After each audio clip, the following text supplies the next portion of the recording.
enfants, bonjour. Voilà, nous poursuivons nos séances de catéchisme et nous poursuivons plus particulièrement le chapitre qui s'appelle « La vie dans l'Église ».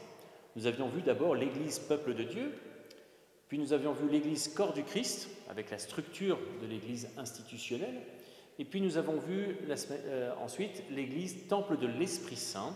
Et bien comment aussi une église, c'était une architecture, c'était un bâtiment avec une architecture, avec un sens à cette architecture pour symboliser justement l'église comme le lieu de la rencontre entre Dieu et les hommes, entre la terre et le ciel, entre l'époux et l'épouse. Et aujourd'hui, pendant cette séance, j'aimerais voir justement avec toi les différents éléments que l'on peut retrouver dans une église. Je t'avais parlé justement du bénitier. Quand tu rentres dans l'église, il y a un bénitier dans lequel il y a de l'eau bénite, dans lequel tu peux plonger ta main pour ensuite faire le signe de croix pour te rappeler ton baptême. C'est ce qu'on appelle un bénitier. Voilà, il est assez visible normalement dans l'église, il est toujours positionné à l'entrée de l'église. Et justement, pour te rappeler ce baptême, il y a aussi dans une église normalement un baptistère. Quelque chose un peu de ce style-là, dans lequel nous baptisons les enfants, dans lequel nous baptisons les personnes qui demandent le baptême, pour que justement ils puissent entrer dans ce peuple de Dieu, être incorporés à ce corps du Christ et devenir eux-mêmes temple de l'Esprit Saint. Le baptistère est le lieu où normalement chaque chrétien passe comme une porte d'entrée. Le baptême, tu sais bien que c'est la porte d'entrée de la vie du chrétien. Nous allons poursuivre un peu notre visite. Donc, nous avons vu le bénitier, nous avons vu le baptistère, et nous allons voir maintenant le confessionnal. Dans une église, tu trouveras aussi notamment ce qu'on appelle des confessionnaux. C'est ceci. Un confessionnal, ça sert justement à recevoir le sacrement de la confession, le sacrement de la pénitence, le sacrement de la miséricorde.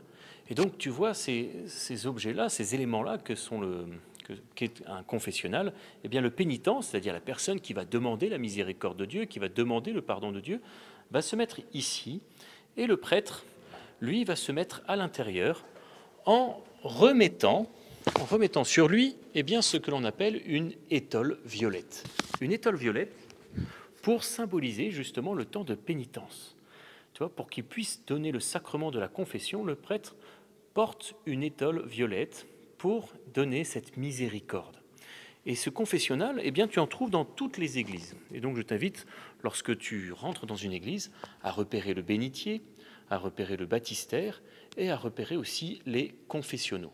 Tu vois, donc dans une église, il y a différents éléments qui s'ajoutent à l'autel, à l'ambon, au baptistère, au bénitier, au confessionnal.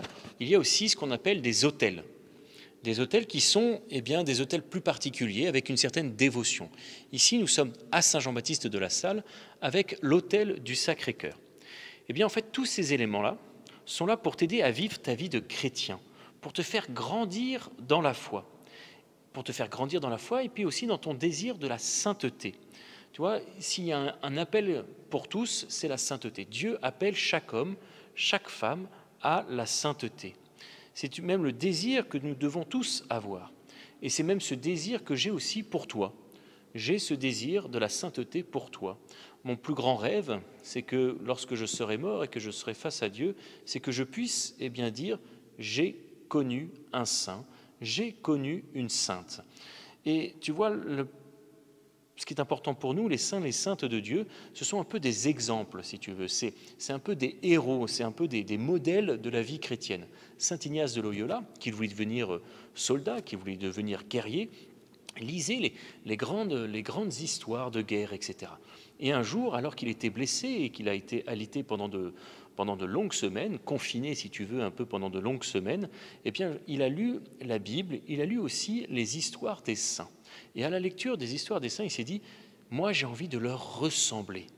J'ai envie moi aussi de devenir un ami de Jésus. J'ai aussi envie de devenir un disciple de Jésus. » Et donc, dans une église, on va retrouver des éléments qui vont essayer de te faire grandir. Ça va être notamment les vitraux, ça va être les statues. Et ce qui est important pour nous, lorsqu'on rentre dans une église, c'est de comprendre ce qu'est un vitrail, de comprendre ce qu'est une statue et de quelle statue on parle. Tu vois, un peu comme quand tu vas chez toi, tu sais où sont les affaires, tu sais à quoi correspond chacune des choses qui t'entourent. Et donc voici quelques astuces pour reconnaître les saints les plus courants, mais aussi ceux qui sont dans l'église de Saint Jean-Baptiste de La Salle. Parce que chaque vitrail, chaque statue est un peu une catéchèse, un peu un catéchisme, si tu veux, pour le chrétien lambda. Bien sûr, il sera facile pour toi d'identifier le Christ ou la Vierge Marie. Tu vois bien qu'ici, il s'agit du Christ. La Vierge Marie, tu la reconnais, que ce soit la Vierge Marie avec le petit Jésus dans les bras, ou que ce soit la Vierge Marie avec Jésus dans les bras, ou simplement la Vierge Marie toute seule. Mais en général, ça ne pose pas de problème. Par contre, l'affaire se complique dès qu'il s'agit de saints, comme Saint Sébastien, Sainte Thérèse de l'Enfant Jésus, Saint Joseph, Saint Jean-Baptiste de La Salle, etc. Alors face à une statue, face à une peinture ou un vitrail, eh bien, on dispose de 3 types d'indices pour démasquer l'individu représenté. 3 types d'indices. Tout d'abord, les vêtements, ce qui nous permet par exemple de distinguer un évêque d'un soldat. Ils ne seront pas habillés de la même façon. Il y a aussi ce qu'on appelle les attributs, autrement dit, tout ce que le saint tient ou porte, sans oublier les personnages ou animaux qui l'accompagnent. Tu vois, un saint qui porte une flèche, un saint qui porte une croix, un saint qui porte des clés. Et puis, il y a la scène, ce que cela représente. Certains saints sont en effet représentés dans un moment clé de leur vie. Démonstration, par exemple, avec les cas suivants que nous allons voir ensemble. Tu vois, là, je suis, si tu te souviens de la séance de la semaine dernière, je suis à ce que l'on appelle l'ambon.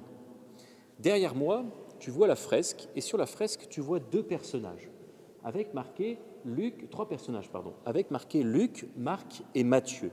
Et tu te dis tout de suite, il manque quelqu'un, parce que nous n'avons que 3 personnes, Luc, Marc, Matthieu, et en fait, il nous manque Jean pour avoir les 4 évangélistes. En fait, les 4 évangélistes, on va souvent les représenter ensemble, ou on va souvent les représenter avec un symbole. Tu vois, lorsque tu verras un lion, un ange, un taureau et un aigle, eh bien, ces 4 symboles, ces 4 animaux, eh bien, représentent les évangélistes. Par exemple, le lion représente saint Marc, parce que l'évangile de Marc commence dans le désert. Matthieu sera représenté par un ange, parce que son évangile, l'évangile de Matthieu, eh bien, commence par la liste des ancêtres de Jésus, pour montrer l'humanité de Jésus. Et puis Luc sera représenté par un taureau. Taureau parce que l'évangile de Luc commence par la naissance de Jean. Et son père, Zacharie, était prêtre au temple, lieu de sacrifice des taureaux. Et puis nous avons Saint Jean qui est représenté par un aigle. L'aigle parce que l'évangile de Jean commence par la venue de Dieu parmi les hommes, comme un aigle qui vole haut dans le ciel et qui descend sur la terre. Un lion, un aigle, un taureau, un homme ailé, un ange, voilà les représentations des 4 évangélistes. Et donc, je t'invite, quand tu vas dans une église, à essayer de repérer ces petits détails, ces petits symboles. Quand tu verras ces 4 créatures, dis-toi que là, on parle des évangélistes. Là, je suis devant la Pietà, c'est-à-dire la Vierge Marie qui porte son fils descendu de la croix. Ça, c'est une représentation d'une statue assez simple à comprendre. Il y a aussi d'autres représentations. Par exemple, tu peux avoir 2 hommes dont l'un porte des clés et un livre, et l'autre porte une épée et un livre. Des clés, tu penses tout de suite normalement à Saint Pierre. Saint Pierre est toujours représenté avec des clés. Et Saint Paul est toujours représenté avec une épée pour 2 raisons. La première, c'est parce que je t'ai dit qu'il est important de regarder les attributs, c'est-à-dire les objets qu'il porte. Et une épée, cela veut dire que Saint Paul a été décapité. Il a été décapité et il porte un livre, comme Saint Pierre, parce que tout simplement, tous les 2 ont écrit dans la Bible. Quand quelqu'un porte un livre, c'est qu'en général, il a écrit dans la Bible. Il a un livre à son nom dans la Bible. Et donc, il est important pour toi, quand tu rentres dans une église, ou quand tu vas à Saint-Pierre de Rome, par exemple, ou quand tu rentres dans une cathédrale, de repérer, tu vois, dès que tu reconnais Saint-Pierre, dès que tu reconnais Saint-Paul. Il est facile aussi de reconnaître d'autres apôtres de Jésus, par exemple Saint-André. Saint-André, on le représentera toujours avec une croix en X, parce que Saint-André a été crucifié sur une croix en X, comme Saint-Pierre d'ailleurs a été crucifié sur une croix, mais la tête en bas. Tu vois, il y a autant de signes comme ça qui t'aident à mieux comprendre qui est représenté devant toi, que ce soit dans une statue, que ce soit dans un vitrail ou que ce soit dans une peinture tout simplement. Et ici, je me retrouve devant cette statue. Tu vois une vieille dame avec une jeune fille et la vieille dame est en train de faire lire la jeune fille. En général, cela représente Sainte Anne. Sainte Anne qui enseigne l'écriture à la Vierge Marie, enfant. Anne, qui est la mère de Jésus, qui est la mère de Marie et donc la grand-mère de Jésus. Quand tu vois cette statue comme ça, tu reconnais Anne, la grand-mère du Christ. Tu vois, Dieu choisit Marie pour enfanter le Christ et à la jeune femme, chargée justement d'une telle mission, il fallait aussi des parents respectables. C'est pourquoi Anne et Joachim, son mari, sont aussi déclarés saints. Nous allons poursuivre et justement nous allons arriver à Joseph, l'époux de Marie. Voilà, nous sommes devant la statue de Saint Joseph. Pourquoi nous savons que c'est Saint Joseph? Parce que nous voyons un monsieur d'un certain âge avec une planche de bois et ici un outil qui est utilisé en menuiserie, pour tout ce qui est charpente. Et nous savons que Joseph était charpentier. Tu vois, on va représenter le saint avec aussi parfois son métier. Et c'est comme ça que nous pouvons prier devant la statue de Saint Joseph, notamment le jour de la fête de Saint Joseph, le 19 mars, où nous pouvons prier tout spécifiquement pour Saint Joseph, ou alors le 1er mai, où nous fêtons Saint Joseph travailleur. Tu vois, au fur et à mesure, nous avançons dans cette compréhension des différentes statues de l'Évangile et de l'Église. Tu as reconnu ici la statue de Sainte Jeanne d'Arc, très connue parce que nous voyons une femme habillée avec une armure, une épée. Souvent, on la représente aussi avec un drapeau sur lequel est marquée sa devise « Dieu premier servi ». Tu vois, Sainte Jeanne d'Arc aussi, patronne de la France. Sainte Jeanne d'Arc aussi qui a permis à la France de se réconcilier, de s'unir autour de son roi. Sainte Jeanne d'Arc a toujours été aussi à l'écoute de la volonté de Dieu. Sainte Jeanne d'Arc qui a su donner sa vie aussi pour Dieu. Voilà, tu vois, Sainte Jeanne d'Arc, s'il y a une chose qu'il faut retenir, c'est qu'à un moment donné, ses bourreaux lui posent cette question: est-ce que vous pensez être en état de sainteté? Question normale, tu vois. Eh bien, Jeanne d'Arc, en toute humilité, dira: si je ne suis pas dans un état de sainteté, que Dieu m'y mette, mais si j'y suis, eh bien que Dieu m'y garde.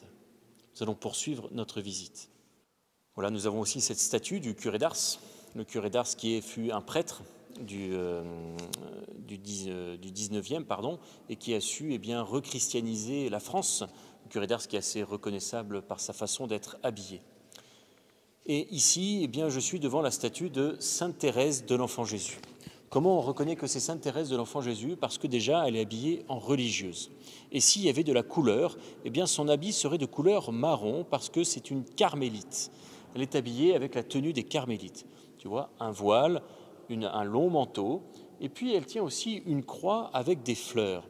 Sainte Thérèse de l'Enfant Jésus avait un amour profond pour le Christ et elle avait ce désir de montrer justement une des voies de sainteté qui est la voie de l'amour. Mais l'amour dans les petits détails de la vie quotidienne, où elle disait « J'ai choisi l'amour du Seigneur en chaque chose ordinaire pour y mettre tout mon cœur et les rendre extraordinaires. » Le curé d'Ars, Sainte Thérèse de l'Enfant Jésus et puis bien sûr Sainte Geneviève.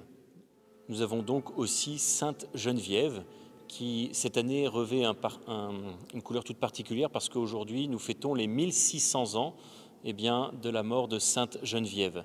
Sainte Geneviève, patronne de Paris, Sainte Geneviève qui a sauvé Paris de l'invasion de Attila, le barbare. Sainte Geneviève, on la représente soit sous cette forme-là, soit aussi sous cette forme de ce vitrail qui est présent aussi dans l'église, qu'on ne voit pas beaucoup parce qu'il est un peu caché, et je t'invite la prochaine fois que tu vas à Saint-Jean-Baptiste de la Salle à le repérer d'ailleurs. Et sur ce vitrail, nous voyons Sainte Geneviève qui tient un cierge et à ses pieds un mouton. Pourquoi? Parce que Sainte Geneviève était d'abord une bergère, elle a gardé les moutons. Et puis, elle tient un cierge parce que c'est une vierge consacrée, c'est-à-dire qu'elle a donné sa vie à Dieu, elle s'est consacrée totalement à Dieu, elle a consacré sa vie totalement à Dieu pour se mettre au service du peuple de Dieu, pour se mettre au service du corps du Christ, pour se mettre au service de l'Église, temple de l'Esprit Saint. Sainte Geneviève. Et puis, nous avons bien sûr Saint Antoine de Padoue, que nous allons voir maintenant. Saint Antoine de Padoue, il a vécu au XIIIe siècle. Saint Antoine de Padoue, eh bien, il est tout simplement populaire parce que lorsque tu as perdu quelque chose, eh bien, en général, on prie Saint Antoine pour qu'il nous aide à retrouver ce que nous avons perdu. Il a, si tu veux, un peu ce charisme-là, eh bien, d'aider les personnes à retrouver ce qu'ils ont perdu. Saint Antoine de Padoue, on le reconnaît pour deux raisons. La première, il est habillé en moine franciscain. En moine franciscain, tu vois, il porte une corde avec 3 nœuds, rappelant les 3 vœux que font les religieux. Vœux de chasteté, vœux d'obéissance et vœux de pauvreté. Et il est habillé en franciscain et il porte un livre sur lequel Jésus, le petit enfant, est assis. Voilà comment on le représente, parce qu'il avait ce désir à la fois, tu vois, d'enseigner l'évangile aux nations. Et la légende raconte même qu'il réussit un jour à capter l'attention des poissons en leur annonçant l'évangile, en disant « si les hommes n'acceptent pas d'écouter l'évangile du Christ, eh bien au moins les animaux le feront ». Tu vois, voilà comment on peut représenter Saint Antoine de Padoue. Nous avons aussi, bien évidemment, ici un vitrail de Saint Vincent de Paul. Saint Vincent de Paul qui a su annoncer, pareil, l'évangile, mais en le mettant en pratique plus particulièrement auprès des plus pauvres. Il va s'occuper des gens pauvres, tout en s'occupant, par exemple, des galériens, parce qu'il a été aumônier des galères du roi. Il s'est occupé aussi des personnes de la haute société pour leur enseigner à devenir des disciples missionnaires. Et je t'invite, pareil comme pour Sainte Geneviève, à repérer, la prochaine fois que tu vas à Saint-Jean-Baptiste de la Salle, à repérer ce vitrail de Saint Vincent de Paul. Et nous avons aussi, bien sûr, Saint Jean-Baptiste de la Salle. Chaque église porte un prénom de saint ou un prénom particulier, comme Saint Lambert de Vaugirard, comme Saint Léon, etc., qui est associé à un saint. Parce qu'on va s'associer à un saint pour se mettre sous son patronage, c'est-à-dire sous sa protection. Et notre Église, elle est sous la protection de Saint Jean-Baptiste de la Salle. Saint Jean-Baptiste de la Salle, on le reconnaît assez facilement parce qu'il porte un manteau. Il est en soutane, tu vois, il est en robe longue noire, la robe longue noire des prêtres, un peu comme parfois je m'habille. Et puis il porte ce qu'on appelle un jabot, c'est-à-dire un jabot blanc. Et il porte un manteau un peu particulier, et j'allais dire, il n'y a que lui et tous les frères de Lassaliens qui portent ce type de manteau. Et puis souvent, on le voit en train d'éduquer un enfant, parce qu'il a créé les écoles chrétiennes. Et les écoles de conduite, la conduite des écoles chrétiennes, qui était la première fois où finalement, si tu veux, Saint Jean-Baptiste de la Salle, il a créé les écoles pour tous, gratuites pour tous. Tu vois, il a eu ce souci de l'éducation des enfants. Saint Jean-Baptiste de la Salle, on le reconnaît, et d'ailleurs tu le verras aussi sur les vitraux. Tu le vois d'ailleurs sur les vitraux qui sont maintenant présents devant toi, où à la fois tu vois il dit sa première messe, et puis dans ce deuxième vitrail, eh bien on voit Saint Jean-Baptiste de la Salle qui est proclamé saint par le pape et qui monte au ciel. Voilà un peu la vie de Saint Jean-Baptiste de la Salle qui est retracée d'ailleurs sur les différents vitraux de l'église, les seuls vitraux de l'église que tu as quand tu regardes l'autel sur la droite. Et puis bien sûr, il y a toujours tous les autres saints, comme par exemple Saint Martin. Saint Martin, le saint le plus populaire du Moyen-Âge, tu le reconnais assez facilement parce qu'il porte souvent un manteau qu'il est en train de couper en deux avec son épée pour le donner à un pauvre, parce que par là, on veut représenter un des aspects de la vie de Saint Martin. Il y a aussi par exemple Saint Jacques le Majeur, le pèlerin. On le voit souvent porter un bâton avec une coquille Saint Jacques, parce que de nombreux pèlerins sont allés jusqu'à son tombeau qui se situe à Saint-Jacques de Compostelle.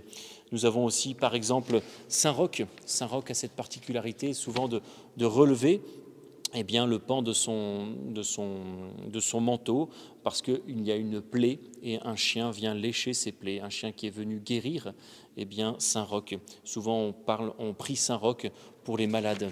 Et puis il y a par exemple Saint Michel qui est un ange, qui est en train d'écraser un démon, parce que Saint Michel est celui qui va nous aider à combattre le démon et toutes ces tentations. Et puis tu as aussi par exemple Saint Étienne qui portera à la fois des pierres parce qu'il a été lapidé, et qui portera aussi une palme. Cette palme, par exemple, quand tu vois un homme ou une femme porter une palme sur une statue ou sur un vitrail, ça veut tout simplement dire qu'il a été martyr. C'est la palme du martyr. C'est comme cela aussi qu'on le reconnaît. Tu vois, par exemple, Saint Étienne aussi est habillé en diacre. Donc nous savons il porte une dalmatique. Et donc nous savons que c'est Saint Étienne, parce qu'à la fois il porte une pierre, il porte une palme et il porte un habit de diacre. Si tu avais un diacre habillé de la même façon que Saint Étienne, mais avec un grille à ses côtés, eh bien c'est Saint Laurent, parce que Saint Laurent a été brûlé vif sur un grille. Tu vois, les statues, les vitraux, les peintures sont là pour t'aider à faire un grand catéchisme, si tu veux, pour t'aider à entrer dans cette compréhension de toutes ces vies de saints et de saintes de Dieu, de t'aider aussi à prier, parce que tu peux prier, par exemple, Saint Joseph, qui est un médiateur du médiateur. Saint Joseph va porter ta prière pour les porter au Christ, qui lui-même le portera au Père. Tu vois, de la même façon que la Vierge Marie aussi, quand nous disons le Je vous salue Marie, nous disons prie pour nous maintenant et à l'heure de notre mort. Tu vois, on demande à la Vierge Marie de prier pour nous parce que nous savons que notre prière, parfois elle est un peu pauvre, parfois elle est un peu faible. Et donc nous demandons à la Vierge Marie de prier pour nous. Nous demandons à Saint Joseph de prier pour prier pour nous. Nous demandons à Saint Jean-Baptiste de la Salle de prier pour nous, etc. C'est comme cela que, eh bien, petit à petit, nous avançons dans cette amitié avec le Christ, cette amitié que je te souhaite, parce que je souhaite pour toi que tu puisses devenir un saint ou une sainte de Dieu et qu'ensemble nous puissions rencontrer Dieu au ciel. Bonne journée et à très bientôt.